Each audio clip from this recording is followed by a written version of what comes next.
He is currently the host of Get Up, an NBA Countdown on ESPN, and he is the author of Got Your Number, which will be available in your local bookstores by the time you listen to this podcast. We welcome Mike Greenberg onto Hoopsology. How's it going, Mike? It's going well. How are you guys?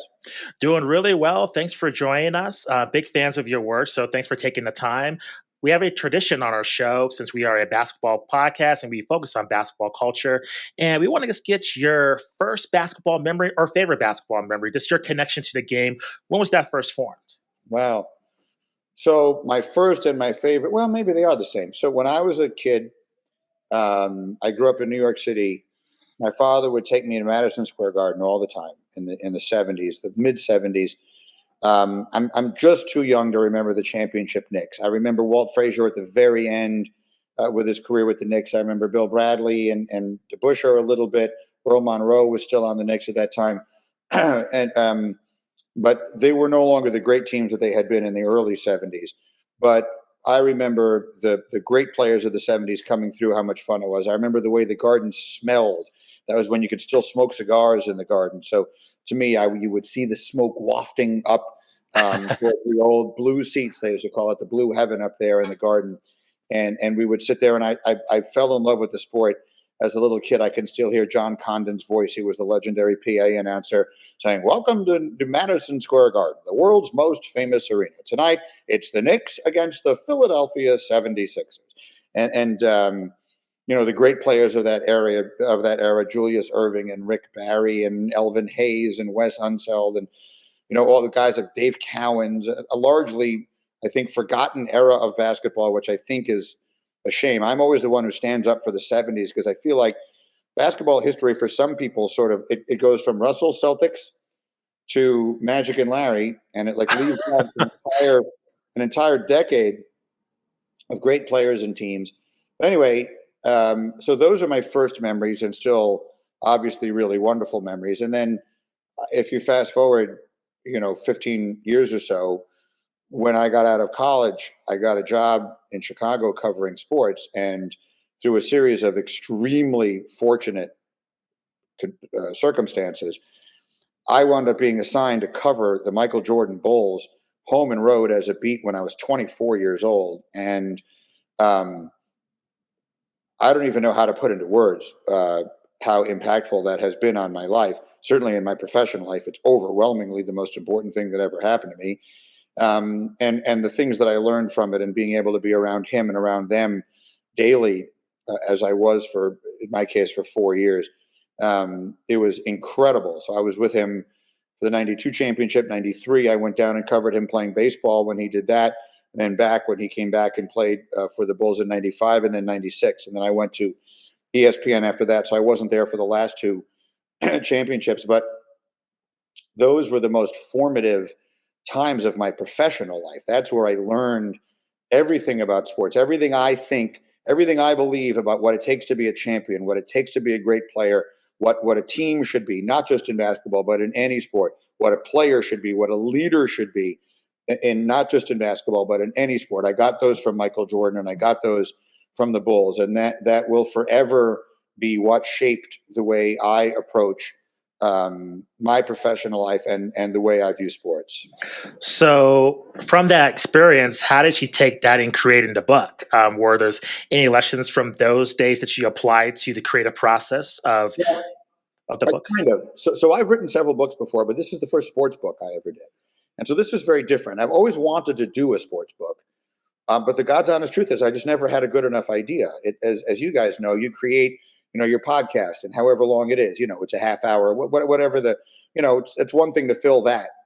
To have an idea that fills an entire book it's not as obvious, and or at least it wasn't to me, and I couldn't come up with one. And then one day the Get Up team were sort of sitting around after the show one day, and because we're just a bunch of sports geeks like you guys, the conversation turned to the fact that so many Pro Football Hall of Fame quarterbacks all wore the jersey number 12.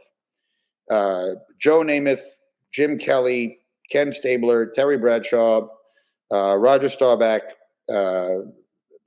Bob Greasy, and soon to be Tom Brady and Aaron Rodgers. And someone in the room said, "Yeah, Greeny, they all wore the number 12, but which one of them owns the number 12?" And I said, there it is. There's my idea. And so what I decided was, who owns number one in sports? Who owns number two? Like 23 is easy. The numbers that were just obvious were 3, 23, 42, and 99. Those did not require any thinking. The rest of them were some of them were very tough decisions and fun to make. And so with the help of my right-hand man, Hembo, who's been doing my stats for more than 10 years, we made these decisions. And so the book is sort of equal parts sports debate, because I made some choices. You will agree with some and disagree with others. And then you can talk to your friends or to each other or whoever you want and say, I can't believe that he gave this number to this guy instead of him. And you can say, no, he's absolutely right. And now the two of you are debating it, and it's great. So there's that part of it. And then there's also the sports history part of it, which I love. I grew up reading a ton of sports history. I loved reading sports books. And I feel like there isn't as much of that anymore. So I'm delighted with that. And what I guarantee both of you and anyone within the sound of our voice is that if you read this book, that you will at least 100 times. So there are 100 snackable little chapters. Each chapter is an essay that I wrote. They're all about 2 to 3 pages long. That at least 100 times, so at least once per chapter, you will say, wow, I didn't know that. I guarantee it. That's how good the research was. So that's what this book is. So I don't know to what degree I applied the lessons that I learned from covering sports to this. I think I applied more my knowledge and understanding of the context of sports history, which comes from not only a career spent covering it, but really a lifetime spent studying it, just, being endlessly fascinated by it. Yeah, and I definitely second what you said there, Mike. I mean, a very, very fun and informative read, and I just love the concept of the book too. It's just so much fun and makes it easy to turn the pages really quickly, having it broken down in that 1 through 100 format. Wanted to ask you, for Justin and myself, when we were growing up, like I gave Justin the example earlier, on our middle school basketball team. Justin and I went to middle school together. Everyone's in line, like fighting when we're picking out jerseys to get 23, because that's just the number that we wanted. We we were raised on Michael Jordan. Wanted to know, based on your research for the book and your teaming with Hembo on that, what were the jersey numbers that were like that in eras before Michael Jordan? Like, what were the numbers most common that the kids were fighting for on those sports teams? Do you have any perception of that, and when you were growing up and before? Ryan Clark, well, I'll just give you a bunch of examples from different eras. Ryan Clark, we did an event to promote the book the other night, and Ryan Clark told me that because of Deion Sanders, every kid who played defensive back wanted to be number 21. All of them wanted to be number 21. When my son was playing AAU basketball, you could always tell who the best player on the other team was going to be, because that was the kid wearing 23. They always get the best kid 20. So you always look, where's 23? Okay, our best defensive guy is going to go cover him. And then the really legendary numbers. Look, I mean, let's take it from the other side. In the NBA, no one will ever wear the number 6 again. In the NHL, no one will ever wear the number 99 again. In Major League Baseball, no one will ever wear the number 42 again. Those are the most iconic numbers because of the nature of them. To get back to Jordan for a minute, my wife, who's a good sports fan, but she doesn't live and eat and sleep and breathe and die with it like the three of us do. When we are married a long time now. When we got to our 23rd anniversary, she said to me, "Oh, we're in our Michael Jordan year." Like, that's just become a thing, right? Like that, the number 23, it transcends sports. Like, he owns that number in every way that it can be. And I think in generations past, those numbers probably would have belonged to Babe Ruth and some others. I can give you a good example. We gave the number 10 to Pele. And because of Pele, the number 10 is iconic in soccer. So because of Pele wearing number 10, Diego Maradona wore 10. Lionel Messi wears 10. Because Pele made that number iconic. Another place where the numbers become iconic are in NASCAR and race car driving. There are drivers in the book, and Richard Petty, for example, was as completely and thoroughly identifiable with the number 43 as anyone. He was just the 43 car. We gave Babe Ruth number 3, but certainly Dale Earnhardt was the 3 was an indelible part of his persona. So numbers have always had that ability, have always had that quality, and those I think are some of the most obvious ones. But I think all the way going back to the beginning, numbers. The Yankees in that era were really the first team to start wearing numbers. One of the things I found out that I did not know, and maybe you guys knew this, maybe people listening knew this. I will confess I didn't. Do you know why Babe Ruth wore the number 3? No. Because he batted third in the order. Oh, wow. Oh, that's right. Number, and that's how Gehrig was 4. That's just how they decide. All right, you're up first. You're wearing one. You're 1. You're 2. You're 3. You're 4. That's how they freaking chose this. Like, I mean, who knew? That's such a. I thought that in and of itself was so completely fascinating. And don't feel bad that you didn't know it. I didn't know it until we started doing the research for this. I said to him, "But where did the numbers start?" And it actually, I loved that part of it too. Let me read just very briefly this part of it where the numbers came from. 1897 in a rugby match is the first time in New Zealand, between Queensland and New Zealand, is the first recorded event of a sporting event taking place in which players wore numbers on their uniforms. So this goes back to 1897. It didn't come to the U.S. until 1916. The Cleveland Indians became the first team in Major League Baseball to put numbers on their sleeves, and the players hated it, and so they stopped, and it was discontinued for a few years and then started again. Like, even just the history of the numbers, I found to be fascinating and fun. So, Mike, just with the book, I think what comes to mind is what Matt and I do just on a weekly basis. It's just the art of debate, and you have been just witness to how debate has evolved over time. And we live in an age of social media now. Just to the evolution of technology, do you think that has harmed or helped just the art of debate in general? I mean, you're an expert in this field. Do you think it's like? I remember when we were growing up, it was sports talk radio, Jim Rome, shows like yourself, Mike and Mike. I was just obsessed with listening to. Now I feel like the discourse, I feel it's muddled on social media. Do you think like technology has just harmed just the overall state of sports debate in particular? That's an excellent question. So has it harmed debate? Here's what I'll say. I think it has been detrimental to the psychological well-being of the athletes themselves. I think the constant look, so I started out in the business as you just described at the advent of sports talk in radio. That's when I first got in the business. And I remember when we launched the first all sports radio station in Chicago, that was very controversial. You can't just let fans call in and say whatever they want. and our attitude was, well, why not? You don't have to have a journal, and in those days, the big opinionists were the columnists for the newspapers. And I remember, saying, well, you don't have to have a journalism degree to say that was a terrible throw. That's how it started.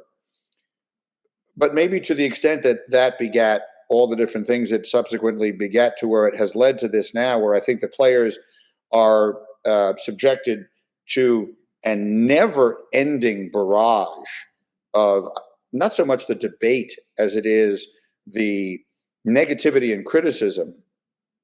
I think that has had a detrimental effect on athletics in general, on sports in general.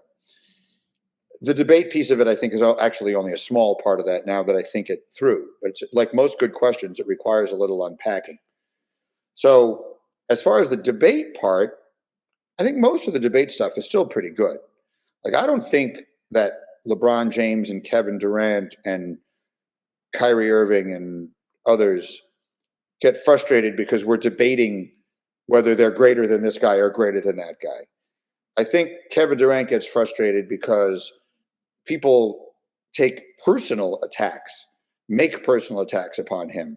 Man, you are weak. You are soft. What you did is the softest thing. You're not, they question his personhood, his manhood, his integrity, his courage.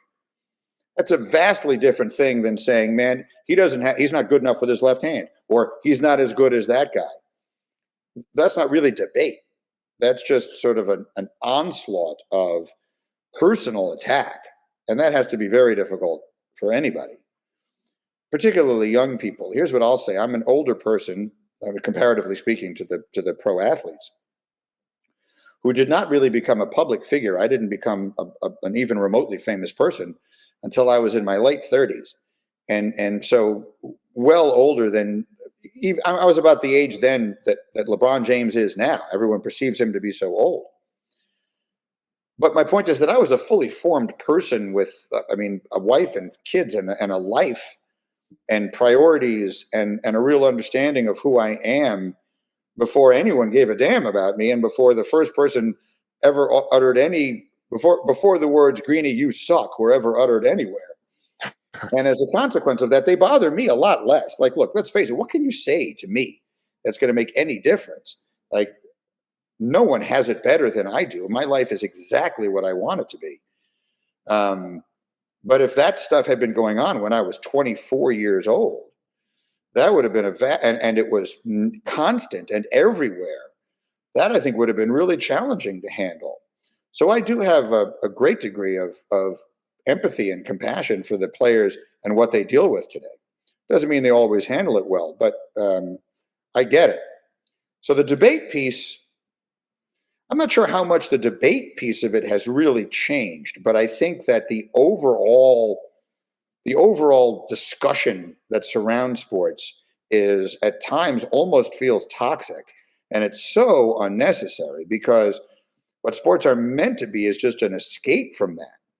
And I think that gambling, the preponderance of gambling, people having a legitimate stake in this stuff, not just my fandom. It's not just that I love the Knicks and I want them to win, or I love the Bulls and I want them to win, but I have money riding on this game. I think that has also greatly impacted the way these conversations take place. So that's a really good question that you asked me, and that's my thought. I think it is less about the debate than it is about some of just the toxicity that surrounds what is supposed to be an escape from that. Yeah, great points there, Mike. One more question for you, and it's kind of another big one, so I hope I can give you adequate time to answer it. But I wanted to ask, there's athletes covered in your book that are just seen, I mean, athletes that played before I was born that seem like mythical almost figures, even though these are all people, these are all human beings. Do you get the sense in the modern era from what you're seeing and the analysis that you do with sports and along the lines of what we just discussed with social media, do you get the feeling that athletes still moving forward are going to ascend into that mythical era? Like, thinking of like a LeBron James who just broke Kareem's impossible scoring record, it seemed. Do you think we'll still have that sort of mythical sense for the kids coming up now that are getting that nostalgia tied in with it, all those things? Absolutely. That's the best thing about sports, and I don't think there's any reason to think that will ever change. Like, every generation will have those people. I go to these arenas all the time covering these sports. The way people, particularly young people, react to Steph Curry, for example, it is like a combination of the Beatles, the president, and the whoever else has just walked in. The Neil Armstrong, the first person who landed on the moon. Like the when Steph comes over and takes a picture with a kid, or so you've all seen it. We show the highlights on TV. Or that little moment where the little kid gets the picture taken or whatever it is, and then just starts to cry because they're just so overwhelmed. Look, my son is 20 years old. He's not a little kid by any means. And when he met Steph Curry, he couldn't speak. He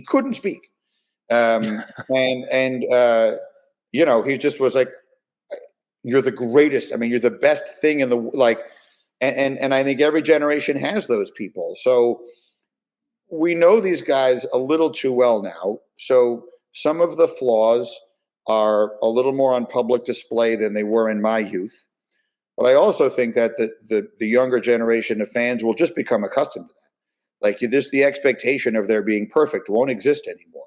Like, you're going to live with some of that stuff. The NBA, I think, right now in particular, has an incredibly attractive collection of young superstars. I hope against hope that Ja Morant sort of gets it together, whatever it is that's going on with him, and I won't speculate much about it, but whatever is going on with him, that he genuinely does get any and all the help that he needs. He's such a young man. He's such a charismatic star. He's such a brilliant player. I think he could be a player who transcends the sport. If God help us, Zion Williamson should ever stay healthy, I think he is a player who could bring that kind of star power. There are so many other really wonderful young players in the league of different sorts. I could see a guy like Trae Young sort of wearing the Reggie Miller role of being sort of the villain, and I think a guy like Devin Booker is waiting to become just a mega star. He's such a good player. I could see him becoming sort of a Kobe-esque. I don't mean to compare him to Kobe directly, but that kind of sort of filling that role in the NBA. That kind of player. Luka Doncic, such an incredible talent to watch, and still so young. So I think the league has a ton of, and that's not even to mention like Jason Tatum, who may be the best of them all, and some of the others. So, and then the international piece of it is so important too, guys. Like I made the observation on the radio the other day. The Hall of Fame class was just named, right? Actually, I think officially, as we are recording this conversation, it hasn't officially been named, but it's been. Everyone knows who they are. And there are players, and people from coaches and stuff like that from different walks of basketball. But of the 4 players who are primarily in because of their careers in the NBA, 3 of them are not American, and 2 of them did not play one game in college basketball. Joel Embiid, Pau Gasol, Tony Parker, and then Dwayne Wade is the 4th. So Wade, obviously born and raised in Chicago, played at Marquette. And the old traditional path to the NBA. Joel Embiid, obviously not born in America, did play 1 year in Kansas and then to the NBA. Pau Gasol, obviously not born in America, never played in college in America. Tony Parker, not born in America, didn't play in American college. So the explosion of the international contribution to the game is only going to continue to grow and only going to make it better, not just more popular, but better. Just stands to reason. If you're choosing from a pool of 300 million people or of 8 billion people, you're going to get better players if you're choosing from 8 billion. So I think the sport, like all sports, is only going to get better and better as we go. And I see no reason to think that young fans in particular will not continue to revere these star athletes the way they always have. And I hope my favorite athletes these days, as a father and an older fan myself, are the ones who take that responsibility seriously. And it's not an obligation, but it should be. Obligation is just not the right word.